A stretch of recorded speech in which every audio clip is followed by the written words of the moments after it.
दोस्तों 2018 में रिलीज हुई तुम्बाड़ फिल्म के मुख्य कलाकार सोहम शाह हैं और इस फिल्म को राही अनिल बारवे ने आदेश प्रसाद के साथ मिलकर डायरेक्ट किया है।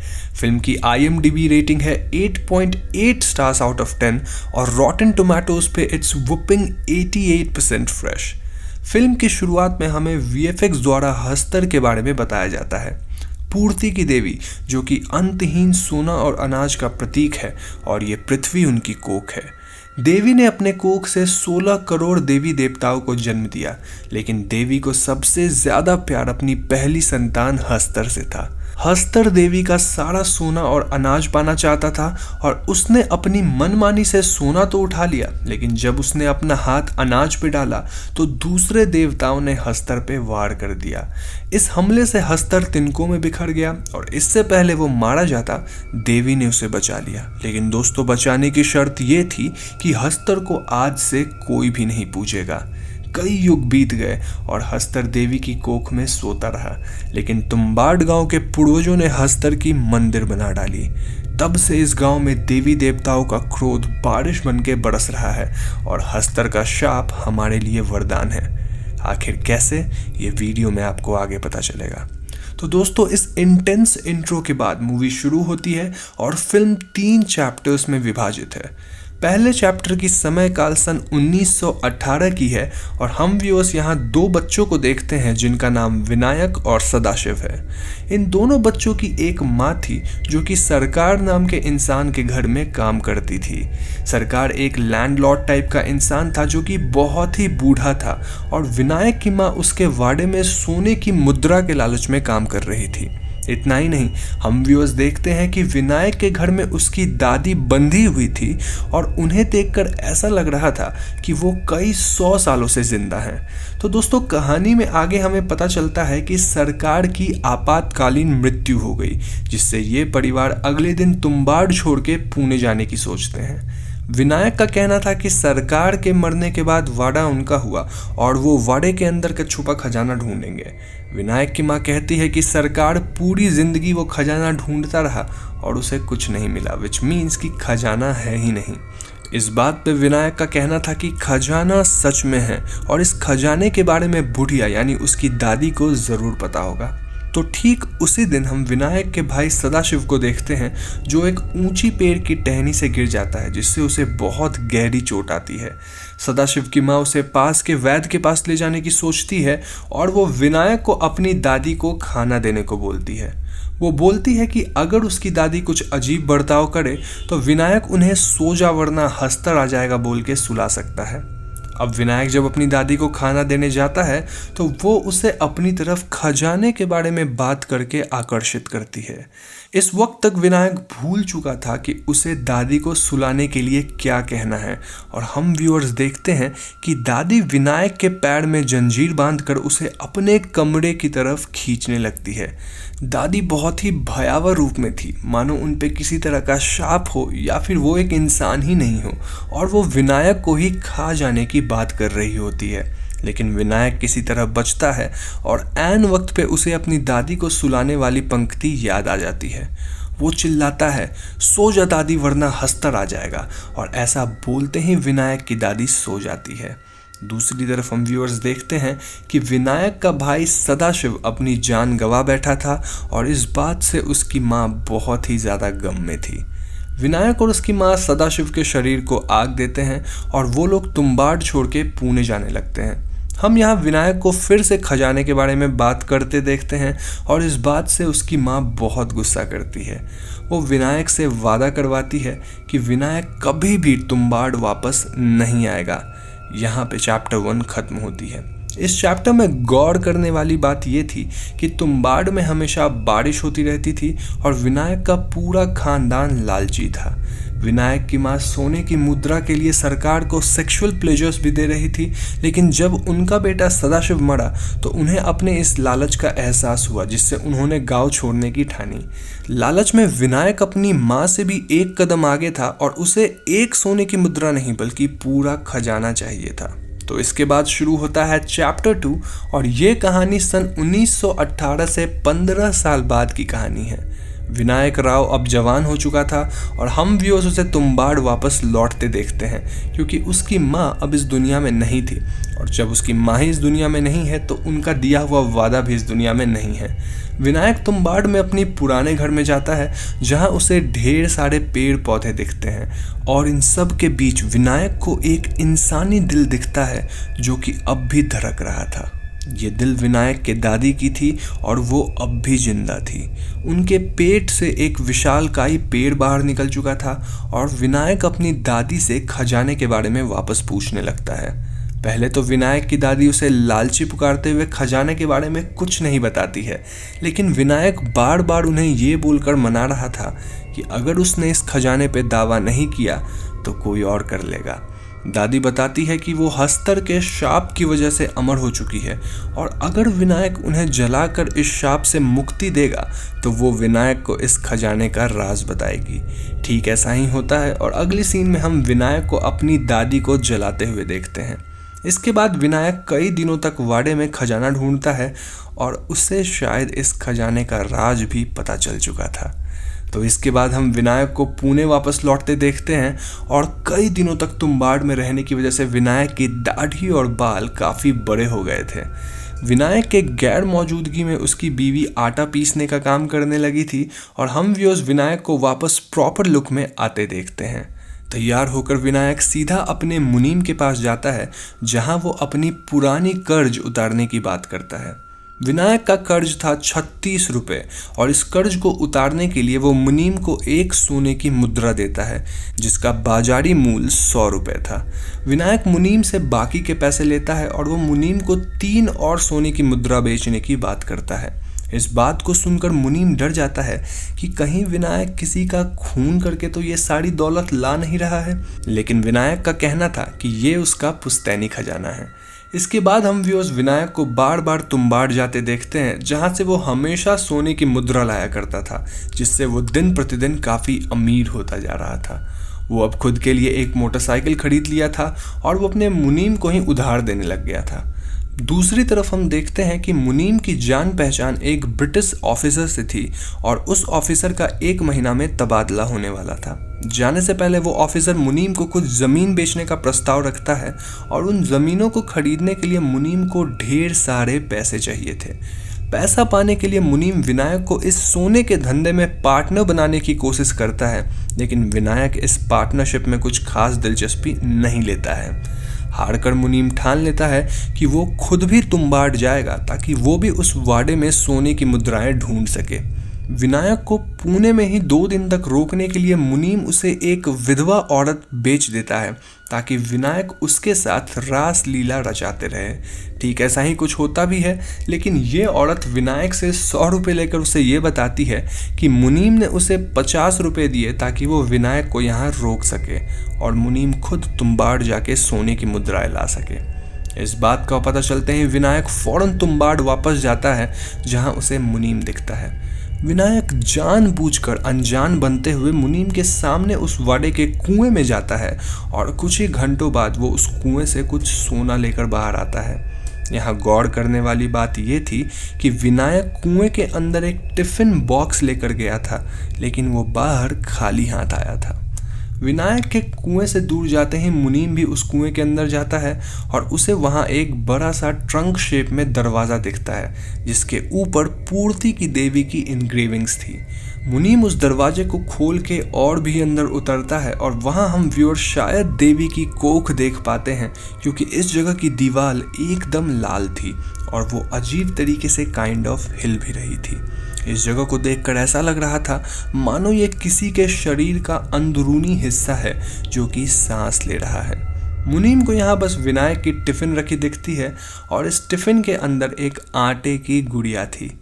टिफ़िन खोलते ही हम व्यूअर्स किसी अनजान आकृति को काफ़ी तेज़ी से इधर उधर भागते देखते हैं, और ये आकृति मुनीम को उठा ले जाती है। इसके बाद हम विनायक को यहाँ वापस आते देखते हैं और वो अपने साथ एक आटे की गुड़िया लेकर आया था। विनायक हस्तर को पुकारता है and this is the first scene जहाँ हम व्यूअर्स हस्तर को पहली बार देख पाते हैं। नाउ आई नो आप लोग थोड़ा कंफ्यूज हो रहे होंगे कि यहाँ हो क्या रहा है, तो टेंशन मत लीजिए, मैं आपको डिटेल में बताता हूँ कि आखिर विनायक सोने की मुद्राएं कैसे निकालता था। तो दोस्तों हस्तर को शाप था और इस शाप की वजह से वो अनाज को छू तक नहीं सकता था। विनायक देवी की कोख में जाकर सबसे पहले एक आटे का घेरा बनाता था ताकि हस्तर इस घेरे के अंदर ना आ सके, और फिर वो हस्तर को बुलाकर उसे आटे की गुड़िया खाने के लिए देता था। अब हस्तर इस आटे की गुड़िया को इसीलिए खा पाता था क्योंकि ये वो खुद से लेना या चुराना नहीं चाह रहा था, बल्कि उसे इंसान द्वारा दिया गया था। जब तक हस्तर इस आटे की गुड़िया को खाता, विनायक दौड़कर हस्तर के कमर में बंधे पोटली को खोल देता था, जिससे ढेर सारे सोने के सिक्के बाहर गिरते थे।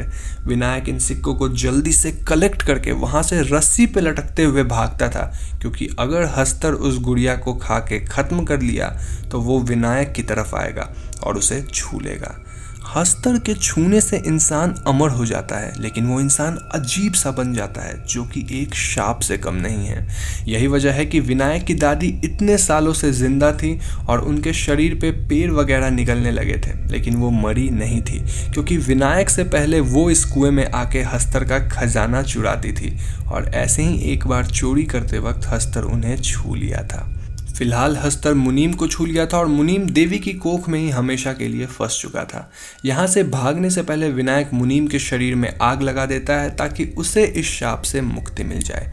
एज ऑलवेज हस्तर विनायक की तरफ भागता है, लेकिन उसे पकड़ नहीं पाता क्योंकि वक्त रहते विनायक यहाँ से बाहर निकलकर गुफा के दरवाजे को बंद कर चुका था। यहाँ खत्म होती है चैप्टर 2 और इस चैप्टर में हम हस्तर से सोने चुराने की विधि को जान पाते हैं।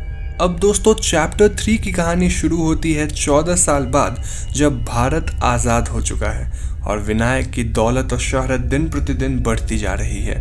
विनायक के 3 बच्चे हैं, जिनमें 2 बेटी और 1 बेटा है, लेकिन विनायक का बेटा एक पैर से अपाहिज है। विनायक की भी अब काफ़ी उम्र हो चुकी है और अब वो पहले की तरह फुर्तीला नहीं रहा, जिसके कारण वो कुएं से सोना नहीं निकाल पा रहा था। वो अपने बेटे को रस्सी चढ़ने की ट्रेनिंग घर पे दे रहा था, लेकिन एक पैर से अपाहिज होने के कारण विनायक का बेटा उतना फुर्तीला नहीं था। फिर भी वो अपने बेटे को एक दिन तुम्बाड ले जाता है ताकि वो उसे रियल सिनेरियो दिखाकर ट्रेन कर सके। विनायक अपने बेटे को आटे की डॉल बनाना सिखाता है और वो बोलता है कि इस डॉल के अंदर कुछ पत्थर रखना ज़रूरी है, क्योंकि हस्तर पत्थर भी खा जाता है और ऑब्वियसली पत्थर खाने में हस्तर को थोड़ा ज़्यादा वक्त लगता है, जो इन्हें सिक्के चुराने के लिए ज़्यादा टाइम देती है।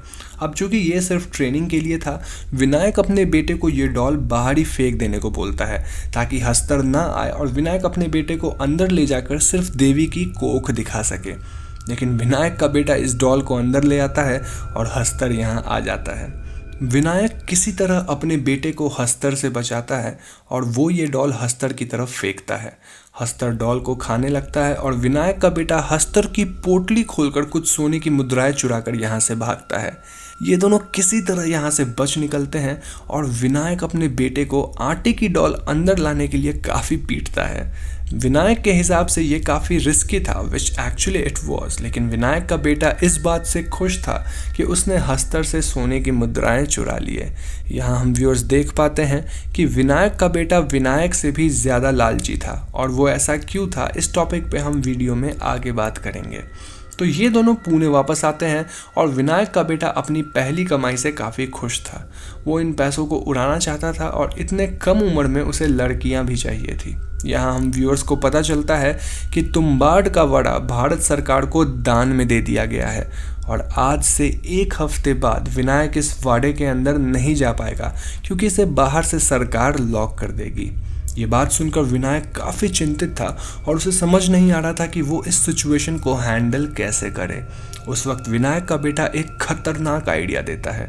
वो बोलता है कि क्यों न ये दोनों मिलकर हस्तर की पोटली को ही चुरा ले, जिसके अंदर अनगिनत सोना है। पोटली चुराने के लिए ज़्यादा वक्त चाहिए होगा और इस वक्त को पाने के लिए वो लोग ढेर सारी आटे की गुड़िया अंदर ले जाएंगे। हस्तर एक खाएगा तो वो लोग दूसरा फेंकेंगे और इस तरह से उन्हें काफ़ी वक्त मिलेगा। विनायक ने इस ढंग से कभी सोचा नहीं था और उसे ये आइडिया काफ़ी पसंद आती है। फिर क्या था, दोनों बाप बेटे वापस वाड़े के अंदर जाते हैं और इस बार उनके पास ढेर सारे आटे की गुड़िया थी। कहानी में ट्विस्ट तब आता है जब हम एक दो नहीं बल्कि कई हस्तर को आते देखते हैं, मतलब जितनी आटे की गुड़िया उतना हस्तर। इन दोनों का प्लान बिल्कुल फ्लॉप हो चुका था और अब इस कुएं से बच के निकलना नामुमकिन था, क्योंकि अगर ये लोग एक गुड़िया फेंकते थे तो सारे हस्तर उसे एक साथ खाते थे, जिसके कारण वो 2-3 सेकंड्स में ही एक गुड़िया को खाकर खत्म कर दे रहे थे। विनायक समझ गया था कि अब यहाँ से निकलने का कोई उपाय नहीं है, इसीलिए वो अपने शरीर पे सारे आटे की डॉल्स बांध लेता है और वो रस्सी पकड़ के ऊपर की ओर भागता है। सारे हस्तर विनायक की तरफ भागते हैं और इतने में विनायक के बेटे को बाहर निकलने का वक्त मिल जाता है। बाहर दरवाजे पे भी इन्होंने आटे का घेरा बनाया था और ढेर सारे हस्तर इस घेरे को पार करते ही तिनकों में बिखर जाते हैं। विनायक का बेटा रोते हुए वाड़े से बाहर निकलता है और वो वहाँ अपने पिता विनायक को देखता है, जिन्हें अब शाप लग गया था। विनायक अजीब से रूप और आकार में परिवर्तित हो गया था और वो भी अब हमेशा के लिए अमर हो चुका था। लेकिन दोस्तों, विनायक हस्तर की पोटली चोरी करने में कामयाब हो गया था और वो अपने बेटे से चिल्लाते हुए इस पोटली को लेने को बोलता है। विनायक का बेटा अब इस बात को समझ चुका था कि लालच बुरी बला है और लालच की वजह से ही उसने आज अपना पिता खो दिया है। इसीलिए वो ये पोटली लेने से इनकार करता है और वो विनायक को जलाकर मुक्ति दिलाता है। मूवी यहीं पे ख़त्म हो जाती है। अब दोस्तों, मुझे पता है कि आप सबके मन में कई सवाल होंगे, तो मैं एक एक करके इस फिल्म की सारी थ्योरीज एक्सप्लेन करूँगा ताकि आपको आपके सारे सवालों का जवाब मिल जाए। तो सबसे पहला सवाल ये कि अंत में इतने सारे हस्तर कैसे आ गए और क्या हस्तर मारा गया? दोस्तों, मेरा मानना है कि हस्तर एक देव है जिसके अनगिनत रूप हैं। आप जितने टुकड़ों में उसे खाने का अनाज दोगे वो उतने ही रूप में आपसे अनाज लेने आएगा। अब चूंकि हस्तर के अनगिनत रूप हैं, वो मर ही नहीं सकता, क्योंकि मूवी के एंड में तकरीबन 12-14 हस्तर ही घेरे के अंदर आकर तिनकों में बिखर गए थे। अभी तो अनगिनत हस्तर और भी आ सकते हैं और वो कभी मारा नहीं जा सकता है। दूसरा सवाल ये कि अगर हस्तर अनाज को छू नहीं सकता था तो वो आटे से बनी गुड़िया को कैसे खा पा रहा था? इसका जवाब बहुत ही सिंपल है कि हस्तर अनाज को अपनी मर्जी से छू नहीं सकता था, लेकिन अगर उसे किसी के द्वारा अनाज दिया जाता है तो वो उसे ज़रूर खा सकता है। रही बात कि आटे को गुड़िया के शेप में क्यों बनाया जाता था, तो दोस्तों वो आटा कहीं ना कहीं हस्तर को ही रिप्रेजेंट करता है, क्योंकि ये शेप दिखने में हस्तर की मूर्ति जैसी ही है। अब दोस्तों, अगर आप तुम्बाड़ फिल्म को ध्यान से देखेंगे तो यहाँ हमें एक ब्राह्मण फैमिली की 3 जनरेशन्स दिखाई गई है। विथ एवरी कमिंग जनरेशन लोगों के अंदर लालच और कामुकता बढ़ती जा रही थी।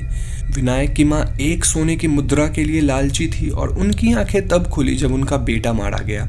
विनायक और भी लालची था और उसके अपनी पत्नी के अलावा भी ढेर सारे संबंध थे, विच शोज कि उसके अंदर लालच के साथ साथ कामुकता भी थी। विनायक का बेटा उससे भी एक कदम आगे था, जिसे 13-14 साल की उम्र से ही लड़कियां चाहिए थी और सारा सोना एक साथ चुराने का भी आइडिया उसी का था। अपने पिता को खोने के बाद उसकी आंखें खुली और उसे लालची होने का सबक मिल गया। अब विनायक जहाँ से सोना चुराने जाता था वो देवी की कोख थी और यही वजह है कि वो जगह एकदम लाल थी और वहाँ नर्व जैसे स्ट्रक्चर्स बने हुए थे। मूवी के दौरान हमें बताया जाता है कि विनायक की दादी उस कुएं में सबसे तेज चढ़ती थी और यही वजह है कि पुराने समय में वो हस्तर से सोना चुराया करती थी।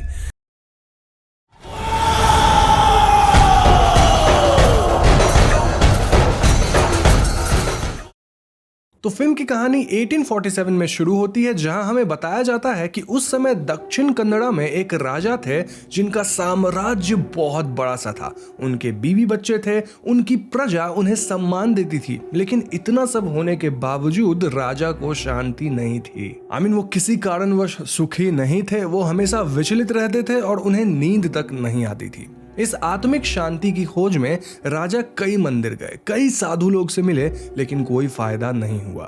फाइनली एक पंडित राजा को बताते हैं कि उन्हें अकेले एक सफर पे जाना होगा जहां वो ऐसी एक शक्ति को खोजे जिससे उन्हें शांति मिल सके। ऐसे में राजा अकेले सफर पे निकलते हैं, लेकिन किसी भी मंदिर या गुरु के पास उन्हें शांति नहीं मिलती। इसीलिए फाइनली वो जंगलों में जाते हैं और एक दिन उन्हें वहां गग्गरा की आवाज सुनाई देती है। राजा इस आवाज से डरते नहीं, बल्कि उन्हें लगता है कि ये आवाज प्यार से उन्हें पुकार रही है। वो उसके पीछे पीछे जाते हैं और वहां उन्हें एक पत्थर दिखता है जिसके सामने राजा अपना वेपन सरेंडर करते हैं। इस क्षण में राजा को आत्मिक शांति मिल जाती है और वो इस पत्थर को अपने साथ ले जाना चाहते हैं। लेकिन तभी गांव के लोग वहां आते हैं और वो राजा से कहते हैं कि आपको जो चाहिए वो ले जाइए, लेकिन आप हमारे दैवा पंजुर्ली को नहीं ले जा सकते। तभी अचानक गांव वालों में से एक इंसान के अंदर दैवा खुद आ जाते हैं और वो राजा से कहते हैं कि अगर तुम मुझे अपने साथ ले जाओगे तो इन गांव वालों की रक्षा कौन करेगा। तो अगर तुम चाहते हो कि मैं तुम्हारे साथ आऊं तो तुम्हें गांव वालों को वहां तक जमीन देना होगा जहां तक मेरी चीख सुनाई दे। बदले में मैं तुम्हारे साथ आऊंगा जिससे तुम्हारी आत्मिक शांति बरकरार रहेगी थ्रू आउट द जनरेशंस, और मेरे साथ गुलिगा भी आएंगे। लेकिन ध्यान रखना, अगर तुम कुछ गलती करते हो तो मैं तो शायद तुम्हें माफ कर दूं, लेकिन गुलिगा तुम्हें माफ नहीं करेगा। ये सब सुनकर राजा मान जाते हैं और वो दैवा को अपने साथ लेकर स्थापित कर देते हैं। वहीं गांव वालों को काफी सारा जमीन मिल जाता है। तब से राजा एक सुखी और संपन्न जीवन जीते हैं और यहाँ से कहानी 1970s में आती है। अब इससे पहले मैं आपको कहानी आगे बताऊं, आपके लिए कर्नाटका के कोस्टल रीजन के कल्चर को थोड़ा बहुत जानना जरूरी है। यहाँ मैं डिटेल में नहीं बताऊंगा क्योंकि इस पे एक सेपरेट लंबी वीडियो लगेगी, लेकिन फॉर नाउ आप बेसिक्स जान लीजिए। तो उडुपी मैंगलोर साइड के लोग जिनका मदर टंग अक्सर तुलु होता है, वो लोग दैवा में मानते हैं। दैवा एक सुपरनैचुरल स्पिरिट की तरह है जो कि वहां के लोगों की रक्षा करते हैं और उन्हें पूजने के लिए भूतस्थाना होता है। कहा जाता है कि लोगों को ठीक ढंग से रेस्पेक्ट देते हुए दैवा को पूजना होता है, क्योंकि अगर उन्हें किसी तरह से भी ठेस पहुंचाया गया तो उसका अंजाम बहुत बुरा हो सकता है। अब इसी कल्चर का पार्ट है भूता कोला, जिसमें परफॉर्मर या फिर नर्तक हम बोल सकते हैं, वो तैयार होकर परफॉर्म करता है और इस नृत्य के दौरान दैवा उसे पजेस करते हैं। ये परफॉर्मर यूजुअली एक ही फैमिली से होते हैं जो कि पीढ़ी दर पीढ़ी ऐसा करते आए हैं और इसके दौरान दैवा लोगों को ब्लेस करते हैं। कुछ केसेस में भूता कोला के दौरान ही दैवा लोगों के पर्सनल डिस्प्यूट्स या विलेज डिस्प्यूट्स को भी सॉल्व करते हैं। अब तुलुनाडु में लोग कई दैवा को मानते हैं और हर एक दैवा की अपनी एक कहानी होती है। फॉर एग्जाम्पल पंजुर्ली, गुलिगा, कलकुड़ा इत्यादि। फिल्म के इनिशियल सीन में भी गांव वाले में से एक आदमी जिसे दैवा पजेस किए थे वो एक जनरेशनल परफॉर्मर रहा होगा और दैवा उसके थ्रू ही लोगों से बातें करते आ रहे होंगे। ये कस्टम आज के दिन भी फॉलो किया जाता है और इसकी कुछ ऐसी अमेजिंग रियल स्टोरीज है जो आप सुनेंगे तो आपको भरोसा नहीं होगा। एनीवेज, अब जबकि आपको कोस्टल एरिया के कल्चर के बारे में थोड़ी बहुत जानकारी हो गई है, आप फिल्म की कहानी को आगे ठीक ढंग से समझ पाएंगे। 1970s में उसी गांव में एक भूता कोला हो रहा था जहां शिवा नामक बच्चे के पिता परफॉर्म कर रहे होते हैं। कोला के दौरान हम देखते हैं कि उस राजा का वंश यानी उनके बेटे का बेटा या ऐसा ही कोई जनरेशन वाला होगा, वो गांव वाले से जमीन वापस लेने के फिराक में होता है। वो कहता है कि वो कोर्ट जाकर सारा जमीन अपने नाम करा लेगा और इस पॉइंट पे परफॉर्मर के अंदर दैवा आते हैं और वो कहते हैं कि तुम्हारे वंश के शांति के लिए ये जमीन गाँव वालों को मिला था, तो अगर तुम्हें जमीन चाहिए तो मिल जाएगा, लेकिन तुम्हारी शांति भी खत्म हो जाएगी। अब ये सब सुनने के बाद भी वो इंसान दैवा को ना तो मान रहा था, मोर ओवर वो ये तक कह देता है कि ये बातें दैवा बोल रहे हैं या फिर परफॉर्मर बोल रहे हैं। इस पॉइंट पे दैवा क्रोधित हो जाते हैं और वो कहते हैं कि तुम्हारा फैसला तो कोर्ट के सीढ़ियों पे ही हो जाएगा, और रही बात कि मैं दैवा हूं या परफॉर्मर, तो अगर आज के बाद मैं तुम्हें कभी दिख गया तो समझना मैं परफॉर्मर वरना दैवा। ऐसा कहकर शिवा के पिता मशाल लेकर जंगल में दौड़ जाते हैं और वो एकदम से गायब हो जाते हैं। इस दिन के बाद शिवा के पिता को कोई नहीं देखा, और रही बात उस राजा के वंश की, तो वो इंसान सच में कोर्ट की सीढ़ियों पे खून की उल्टी करके मारा जाता है।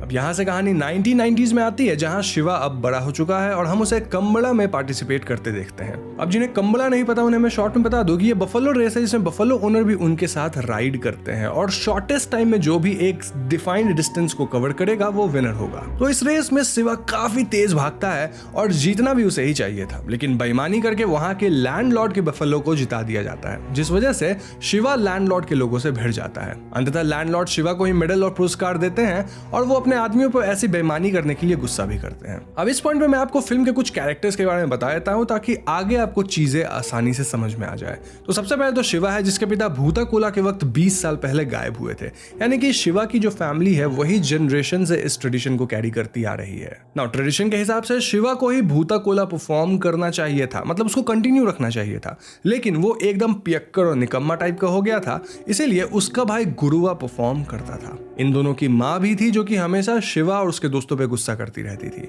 Coming to Shiva's friend, well ये लोग थे रामपा, बुल्ला, लच्चू, नारू इत्यादि। शिवा की लव इंटरेस्ट है लीला और गांव में फॉरेस्ट को प्रोटेक्ट करने के लिए जिन्हें अपॉइंट किया गया है उनका नाम था इंस्पेक्टर मुरली। अब जिस लैंडलॉर्ड के बारे में हमने अभी भी बात किया है वो राजा के ही वंश का है। ऑल्दो ये लैंडलॉर्ड अभी तक तो सही लग रहा था और उसके साथ सुधाकर नाम का बंदा रहता है जिससे कमला के वक्त शिवा भिड़ गया था। तो कहानी में हम आगे जान पाते हैं कि शिवा और उसके दोस्त लैंडलॉर्ड का छोटा मोटा काम कर देते थे, चाहे वो लीगल हो या इलीगल।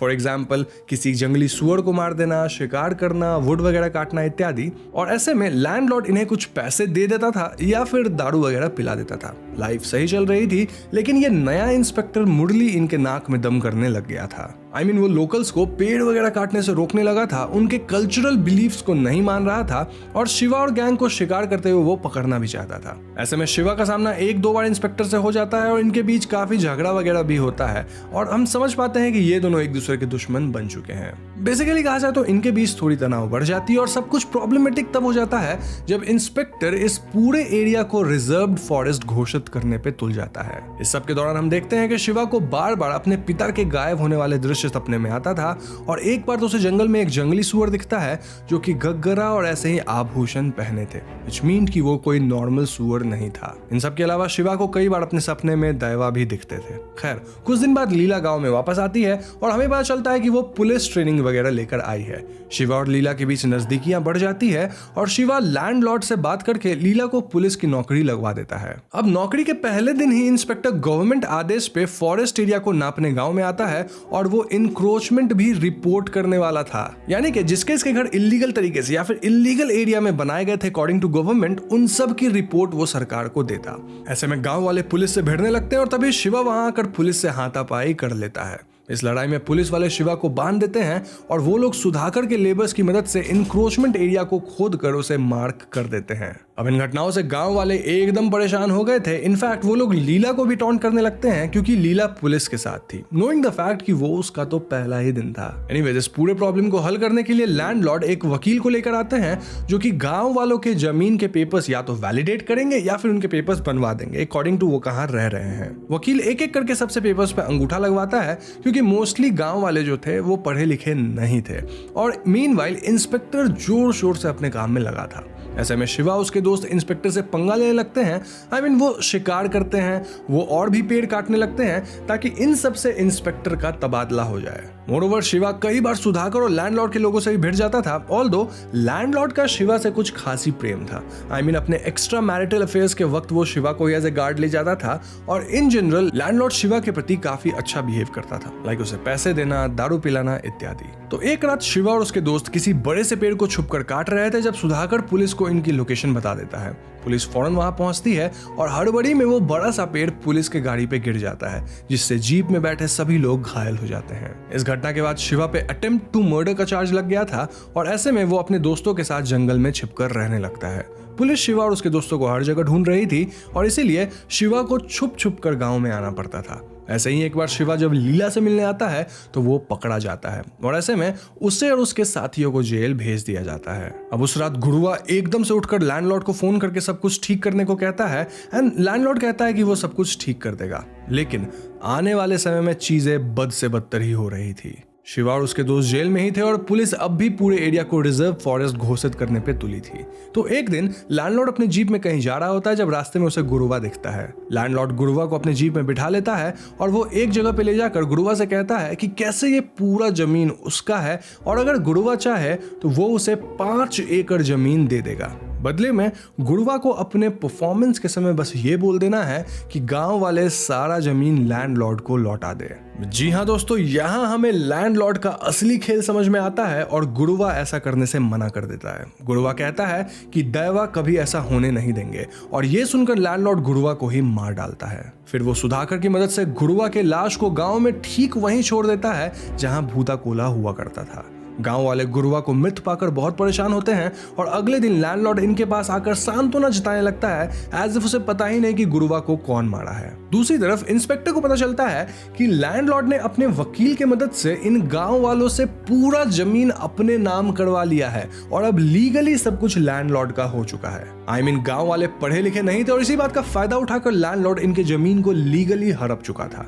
ऐसे में इंस्पेक्टर डिसाइड्स कि वो गांव वालों की मदद करेगा और इस पॉइंट पे हम समझ पाते हैं कि इंस्पेक्टर कोई बुरा आदमी नहीं था, बल्कि वो बस फॉरेस्ट को बचाना चाहता था, चाहे उसके लिए उसे किसी से भी भिड़ना पड़े। एनीवेज, इसके बाद गांव वाले गुरुआ के मौत की खबर जेल में शिवा तक पहुंचाते हैं और ये बात पता लगते शिवा एकदम टूट जाता है। यहाँ मैं आपको बता दूं कि जिस दिन गुरुआ को मारा गया था उसी रात शिवा को एक सपना आया था जिसमें गुरुआ दैवा के रूप में उसके सामने रो रहा था। Moreover throughout the movie Shiva को हमेशा दैवा के सपने आते थे। खैर, coming back to story, landlord को पता लगता है कि इंस्पेक्टर शायद उसके काम में टांग अड़ाए, इसीलिए वो शिवा को जेल से छुड़ाकर उसे ये कह देता है कि गुरुआ को इंस्पेक्टर ने मारा है। ये सुनते शिवा तुरंत लुहार के पास जाकर अपनी तलवार को शार्प करने लगता है ताकि वो इंस्पेक्टर को मार डाले। लेकिन यहाँ लुहार शिवा को बताता है कि जिस दिन गुरुआ मारा गया था उस दिन उसने गुरुआ को जीप में लैंडलॉर्ड के साथ देखा था और वापस आते वक्त लैंडलॉर्ड अकेला था, यानी कि गुरुआ को लैंडलॉर्ड ने मारा है। शिवा इस टाइम पे नशे की हालत में था, लेकिन वो भी ये बात समझने लग जाता है और इस बात की कंफर्मेशन तब मिल जाती है जब लैंडलॉर्ड के आदमी शिवा को भी मारने की कोशिश करते हैं, इंक्लूडिंग सुधाकर। इस लड़ाई में शिवा उन पे भारी पड़ता है और लड़ाई के बाद वो लैंडलॉर्ड को उसके ही घर में जाकर धमकाता है। इसके बाद शिवा गांव की तरफ अपने बाइक पे बढ़ता है जब रास्ते में उसे दैवा दिखते हैं जिससे शिवा का एक्सीडेंट होता है। शिवा एक मशाल लेकर जंगल में जाता है जहां उसे फिर से वही गहनों वाला सुअर दिखता है और उसका पीछा करते हुए शिवा ठीक उस जगह पे पहुंचता है जहां उसके पिता गायब हुए थे। यहाँ शिवा को दैवा की आवाज सुनाई देती है जो कि उसका मार्गदर्शन करते हैं। ये सब के बाद शिवा गांव पहुंचता है जहां वो एकदम शांत सा दिख रहा था और वो गांव वालों को बता देता है कि गुरुआ को लैंडलॉर्ड ने मारा है। वहाँ इंस्पेक्टर भी होता है जो गांव वालों को समझाता है कि अगर इस जमीन को रिजर्व फॉरेस्ट करार दिया जाए तो ये लैंडलॉर्ड का भी नहीं हो पाएगा। उसके बाद कोर्ट में अर्जी देकर गांव वाले यहाँ रह सकते हैं, यानी कि भले ही ये जमीन उनका नहीं होगा लेकिन वो यहाँ रह पाएंगे एंड मोस्टली लैंडलॉर्ड का इस पे कोई हक नहीं होगा। दूसरी तरफ लैंडलॉर्ड डिसाइड्स कि वो अपने आदमियों की मदद से पूरे गांव को ही खत्म कर देगा और इसीलिए वो कई लोगों के साथ यहाँ आकर गांव वालों पे हमला कर देता है। जवाब में गांव वाले भी लड़ते हैं और गांव वालों के साथ सिर्फ शिवा ही नहीं बल्कि इंस्पेक्टर भी था। यहाँ काफी घमासान लड़ाई होती है जिसमें दोनों साइड्स के कई लोग मारे जाते हैं और इविल लैंडलॉर्ड ये सब एंजॉय कर रहा था। वो खुद गन से कई लोगों को मार रहा था, इनफैक्ट अपने आदमियों तक को मार दे रहा था। इस भयानक हाथापाई में शिवा का दोस्त बुल्ला भी मारा जाता है और लड़ाई में एक पॉइंट आता है जब सुधाकर भी लैंडलॉर्ड के खिलाफ चला जाता है। And through out the movie हम देख रहे थे कि सुधाकर भले ही बुरा आदमी था लेकिन उसको बहुत ज्यादा बुरा काम करने में थोड़ा सा अजीब लगता था एंड एंड में वो पलट ही गया। लेकिन इसका परिणाम ये हुआ कि लैंडलॉर्ड सुधाकर को भी मार डालता है। शिवा लड़ते हुए लैंडलॉर्ड की तरफ बढ़ता है लेकिन लैंडलॉर्ड का एक ताकतवर आदमी शिवा के गर्दन को पकड़कर उसे हवा में लटका देता है। ऐसे में शिवा का शरीर शांत पड़ जाता है और एज ए व्यूअर हमें लगता है कि शिवा मारा गया। शिवा के मौत के साथ लैंडलॉर्ड अपनी जीत घोषित करता है और वो गांव वालों को उल्टी सीधी बातें बोलना शुरू करता है। तभी एज ए व्यूअर हम देखते हैं कि दैवा शिवा के पास आकर चिल्लाते हैं और इसके साथ शिवा उठकर खड़ा होता है। लेकिन दोस्तों, शिवा नॉर्मल नहीं था बल्कि पूरी तरह से पोजेस था। जी हाँ, उसे देखकर क्लियर था कि उसके अंदर गुलिगा आ चुके हैं और वो एक एक करके लैंडलॉर्ड के सभी लोगों को मार गिराते हैं, एकदम सुपरनैचुरल सा पावर डिस्प्ले करके। फिर शिवा के थ्रू गुलिगा दैवा लैंडलॉर्ड से कहते हैं कि तुम इतना पाप जो किए हो तो तुम्हें क्या लगा कि तुम बच जाओगे। पंजुर्ली दैवा शायद तुम्हें माफ कर दे लेकिन मैं नहीं करूंगा, तुम्हारे खून से यहाँ की मिट्टी को सींचा जाएगा। और ऐसा कहने के बाद वो लैंडलॉर्ड को मार गिराते हैं। ट्रस्ट में ऐसे कि ये जो पूरा 20 मिनट का एंडिंग सीन था उसमें आपके रोंगटे खड़े हो जाएंगे। ऐसी परफॉर्मेंस है, ऐसा म्यूजिक है और ऐसे विजुअल्स हैं। खैर, यहाँ से कहानी कुछ दिनों बाद की दिखाई जाती है जहां हम शिवा को भूता कोला करते देखते हैं और वो इंस्पेक्टर और बाकी गांव वालों को यहाँ का भार सौंपते हैं। यहाँ लीला प्रेग्नेंट थी विच मेंट कि लीला के पेट में शिवा का बच्चा था एंड देन इसके बाद शिवा ठीक अपने पिता की तरह जंगल में भागता है। एज ए व्यूअर हम देखते हैं कि शिवा के अंदर आए दैवा और उसके पिता के दैवा एक दूसरे को ग्रीट करते हैं और वो दोनों एकदम से गायब हो जाते हैं, यानी कि शिवा भी उस दिन के बाद कभी नहीं पाया गया। ऐसा शायद इसलिए क्योंकि शिवा लड़ाई के टाइम पे ही मर चुका था। उसे बस ये एक्स्ट्रा जिंदगी कुछ देर दैवा दिए थे ताकि वो अपना काम पूरा कर सके। क्रेडिट सीन में शिवा का बेटा थोड़ा बड़ा हो चुका है और उसे शिवा का दोस्त उसकी कहानी सुना रहा है। दिस शोज कि आगे चलकर शिवा का बेटा भी भूता कोला में नर्तक होगा और उसके अंदर भी दैवा आएंगे।